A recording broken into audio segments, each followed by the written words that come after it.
Complete when they come to the start-finish line. Again, it's Kyle Busch down low. Kevin Harvick up top. Green's in the air. They're in the gas. Good restart.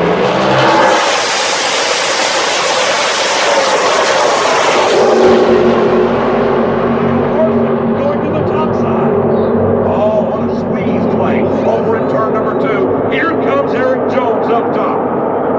He is rolling off the hill with a lot of momentum up the back straightaway. He is already up to 6. Blue and white car outside going through, ring lighting, top of the track. Here comes Jones.